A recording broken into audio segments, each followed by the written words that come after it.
Hello students, this is Priyanka and welcome to my channel Live to Learn.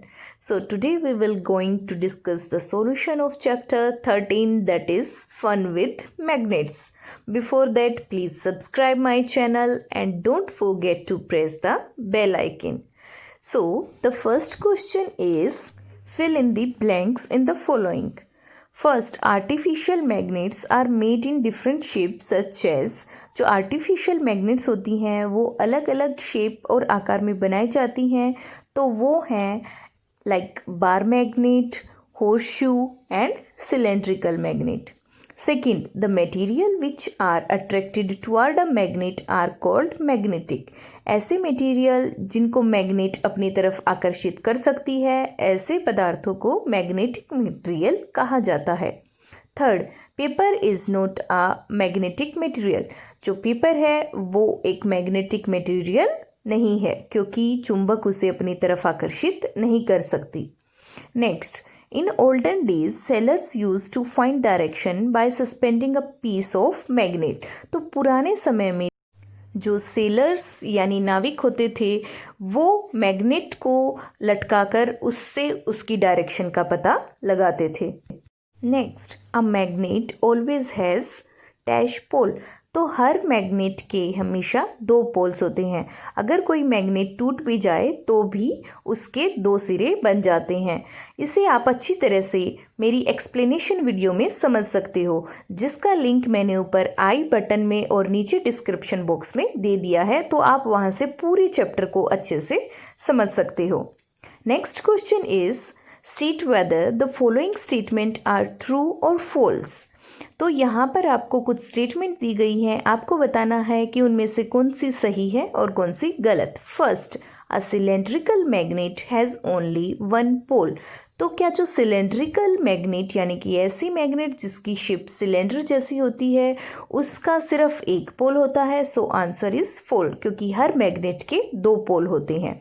Second, artificial magnets were discovered in Greece. So it is false, क्योंकि जो Greece है वहाँ पर natural magnet discover की गई थी, ना कि artificial magnet.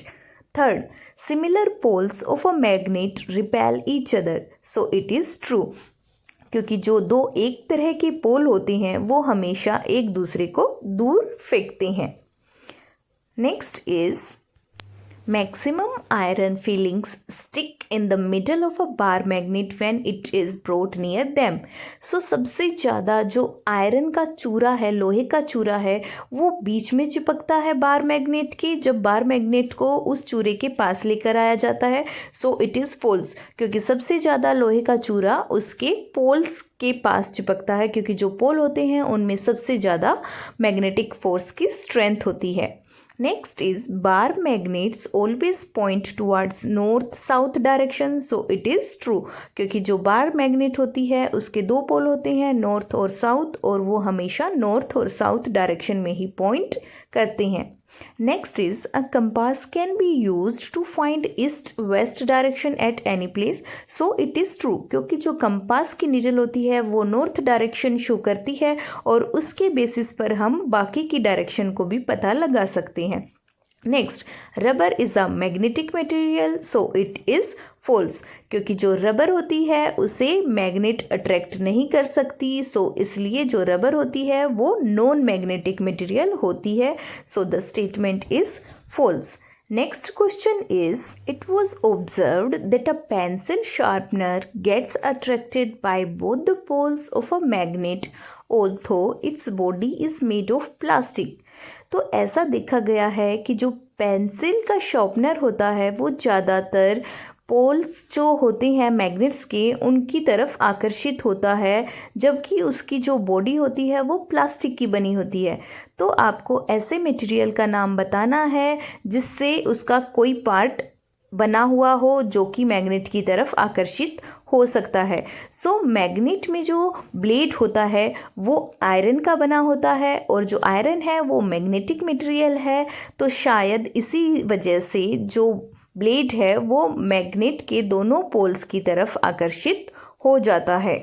Next question is, Column first shown different position in which one pole of a magnet is placed near that of the other. Column second indicates the resulting action between them for each situation. Fill in the blanks. तो column 1 में ऐसी position दी गई है जहाँ पर जो different poles हैं वो रखे गए हैं और कॉलम सेकंड में उन पोल्स के आपस में मैच करने की वजह से क्या रिएक्शन होगी वो आपको बतानी है.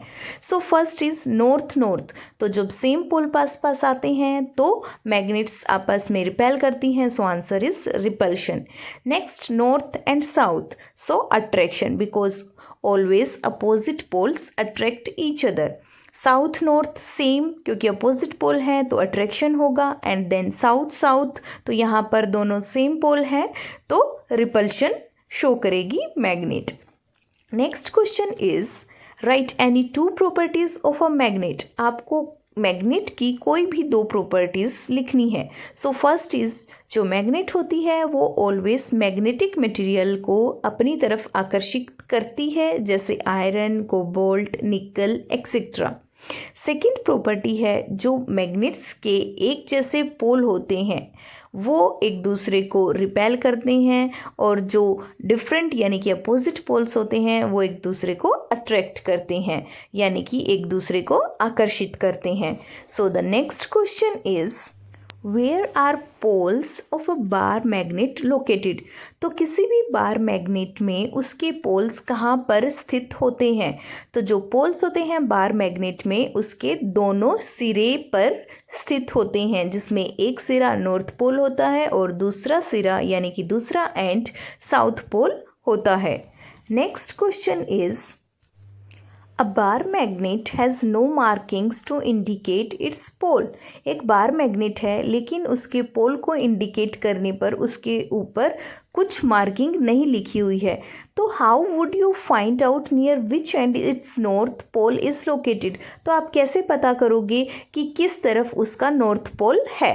तो इस तरह से हम पता कर सकते हैं कि बार मैग्नेट को हम फ्रीली लटका देंगे और जब वो अपने रेस्ट की पोजीशन में आएगी तो उसका जो नॉर्थ पोल होगा वो नॉर्थ डायरेक्शन को शो करेगा जिसकी वजह से हम उसको आइडेंटिफाई कर सकते हैं कि which one is the north pole. Next question is you are given an iron strip, how will you make it into a magnet.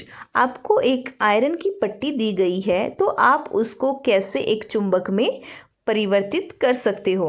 सो इसके लिए हम उस बार मैग्नेट को आयरन स्ट्रिप के ऊपर एक कॉर्नर पे रखेंगे और उस मैग्नेट को बिना उठाए उसकी आयरन स्ट्रिप की लेंथ के अकॉर्डिंग उसको पीछे की तरफ खींचेंगे और इसी प्रोसेस को हम दोबारा से रिपीट करेंगे और सेम प्रोसेस को 30 से 40 बार दोहराने के बाद हम देखेंगे कि जो हमारी आयरन स्ट्रिप यानी कि लोहे की पट्टी थी वो एक टेम्परेरी मैग्नेट में कन्वर्ट हो गई है और लोहे की वस्तुओं को अपनी तरफ आकर्षित करती है. तो इस तरह से हम अपनी खुद की भी एक टेम्परेरी मैग्नेट लोहे की पट्टी से बना सकते हैं. So, the next question is how is a compass used to find direction. So, compass का इस्तेमाल कैसे दिशा जानने में होता है. तो जो कंपास होता है वो एक ऐसा इंस्ट्रूमेंट और एक ऐसा टूल होता है जिसके अंदर एक मैग्नेटिक नीडल होती है और वो नीडल हमेशा नॉर्थ डायरेक्शन को शो करती है और जब वो नॉर्थ डायरेक्शन शो करती है तो उसके बिहाफ पे हम दूसरी डायरेक्शंस को भी आसानी से पता लगा सकते हैं. Next is a magnet was brought from different directions toward a toy. एक मैग्नेट अलग अलग दिशा से एक टॉय बोट के सहारे पानी में फ्लोट की हुई है. Affect observed in each case is stated in column first. तो उसकी वजह से जो भी चेंजेस आ रहे हैं वो कॉलम फर्स्ट में लिखे हैं and possible reasons for the observed effect are mentioned in column second. और उसके क्या कारण हो सकते हैं उन कारणों को कॉलम सेकंड में दिया गया है. गिवन तो आपको जो गिवन कॉलम है फर्स्ट उसको मैच करना है कॉलम सेकंड में दिए हुए स्टेटमेंट के साथ. So the answer is the boat gets attracted toward the magnet, अगर वह बोट किसी मैग्नेट से अट्रैक्ट हो रही है तो means the boat is made up of magnetic material, means जो बोट है वो मैग्नेटिक मटेरियल से बनी हुई है। The boat is not affected by the magnet, अगर बोट पर मैग्नेट का कोई असर नहीं हो रहा है मीन्स जो बोट है वो नॉन मैग्नेटिक मटेरियल की बनाई गई है।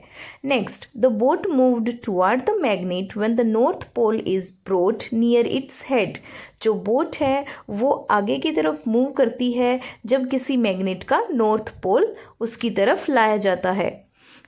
इसका मतलब है जो बोट है उसके अंदर एक मैग्नेट फिट है जो कि साउथ पोल उसका सामने की तरफ है, तो जब नॉर्थ पोल उसके सामने लाया जाता है तो वो बोट उसको अट्रैक्ट करती है।